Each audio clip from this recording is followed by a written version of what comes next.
Well, hello everybody. This is Dr. Carmen Bryan, and Happy New Year's to you.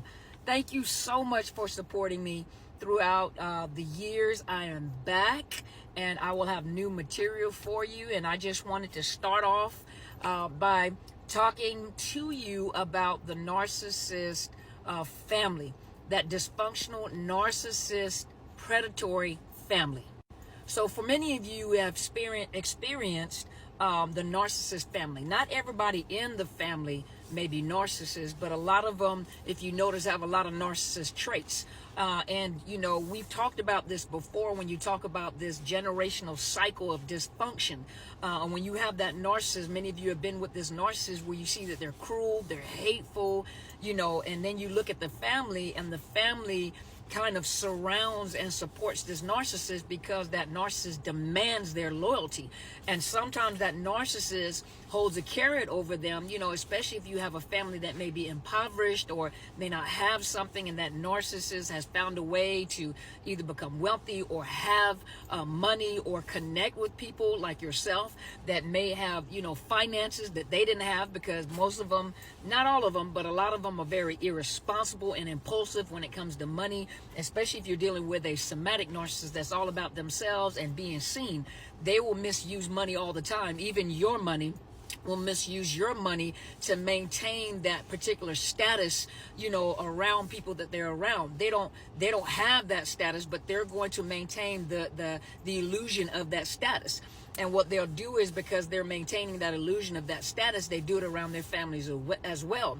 And they like to, what the kids say, make it rain. And so what they'll do is they will pay the bills for family members, but their ulterior motive is to maintain that loyalty to them. So it's one of those quid pro quo. I do for you as long as you do for me. And it's an unspoken word of loyalty. You will remain loyal to me in order for me to do this for you. And they say little things. It's not that they come out directly. Sometimes they do. They may not come out directly and say it, but there are little innuendos, there are little things, subliminal messages that let you know that family needs to maintain their loyalty to this narcissist, because that narcissist pays their bills or gives them money when they're in need. And then they use family, you know, we're family, and this is what family is supposed to do. You're not supposed to side with that individual or the wife or the husband that is not a narcissist. You're supposed to side with me because we're family and blood is thicker than water. And I told you guys, that is actually not the same. If your blood is that thick, you need to go get some medication, some blood thinners to thin that blood out, or you're going to have a heart attack. Something's going to happen to you. You're going to get blood clots. But it's not blood is thicker than water. Go look up the saying. That is not the saying. And this is what the narcissist will emphasize. For a lot of those family members, they know that narcissist is toxic, and they want you to keep that. They'll do whatever they can. They'll say whatever. They'll make you feel bad about trying to break up with them or wanting to leave, but they'll do anything to try to make sure that this relationship works. And the way that it sounds is, baby, you got to do whatever you can to make this marriage work or this relationship work. You are the best thing that has ever happened to her or happened to him. You know, there's no one that I've ever met like you. They picked up on the language of the narcissist, and the most important thing is to know is that they don't want them back either, because they already know that this is the Tasmanian devil that they have to deal with, that this person is toxic. And it's unfortunate.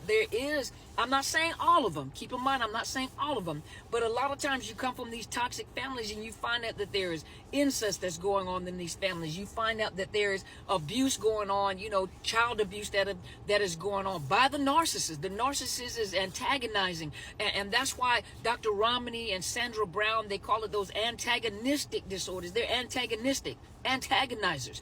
Pathological relationships. That's what they call pathological. It really is situationship, but pathological relationships, psychopathic or relationship with psychopathy, but psychopathic, narcissist relationships. These are not normal relationships or situationships within the family. And these family members either side completely with that narcissist because that narcissist has groomed them to do so, or they have these big temper tantrums that make them feel bad about themselves, or they hold carrots over their heads, finances. and they pay for their loyalty. And some of these family members, when that narcissist is done with you, the family is done. And they project what they say about their own family members. If they call their family, some of them have gotten to a point where they're grandiose and high and mighty and full of pride. And, they're looking at their own family as being dumb, and you guys can't do what I do, and you won't do what I do, and you're dumb, and you can't do this. But that's the family you came from. That you forget where you come from.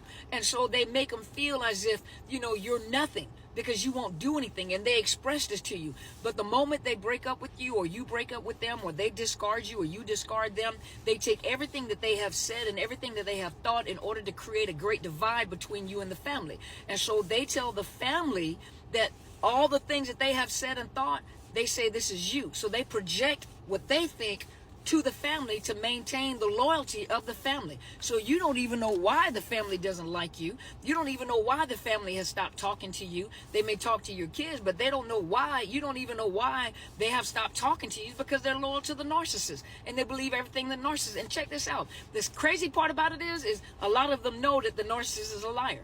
A lot of them know the behaviors of the narcissist. They know exactly how the narcissist is. But instead of having to deal with this Tasmanian devil, instead of having to deal with these, anger and rage outbursts, and then this narcissist dogging them out and saying everything negative about the family members, it's easier for me to just comply with the narcissist than to try to be your friend or try to be your family.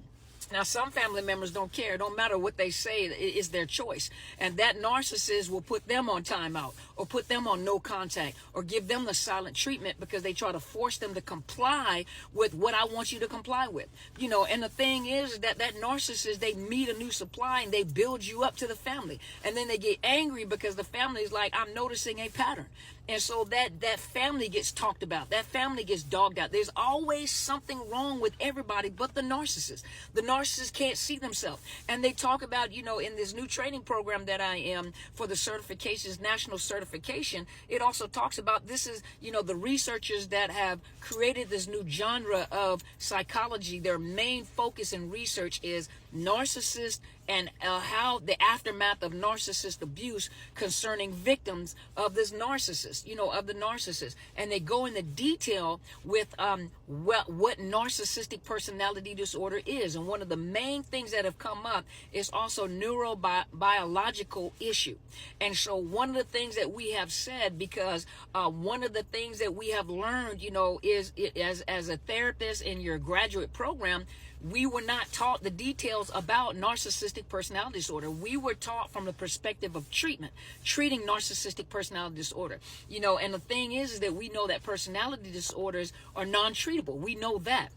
But there was not a lot of information or research. They have been researching it, but they hadn't put the information together. And one of the things is, and a lot of us have said it over and over again, that something has happened during the developmental stages. Some type of trauma. Something has happened to cause that narcissist to develop narcissistic personality disorder. Now the research is letting us know that some of that is neurobiology. Some of that is genetic as well.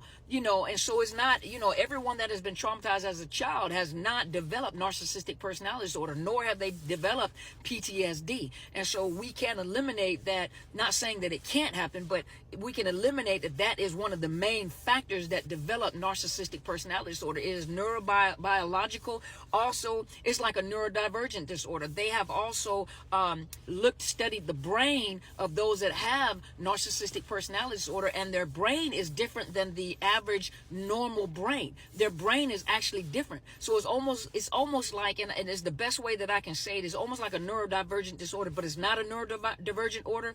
It is neurobiological, and it's also, if you look at the brain, they do MRIs and fMRIs, and they looked at the brain structure of those that have narcissistic personality disorder, and they noticed there's a difference between them and a normal brain. So that lets you know, and even in the DSM, at one one point in time, personality disorders were called character disorders. They're now called personality disorders. So when we called it a mental disorder, they're now going back to correct it to let us know that it is a personality disorder, neurodivergent disorder, mental health disorder, cognitive and intellectual delays, and psychological personality disorder, which used to be called personality disorders.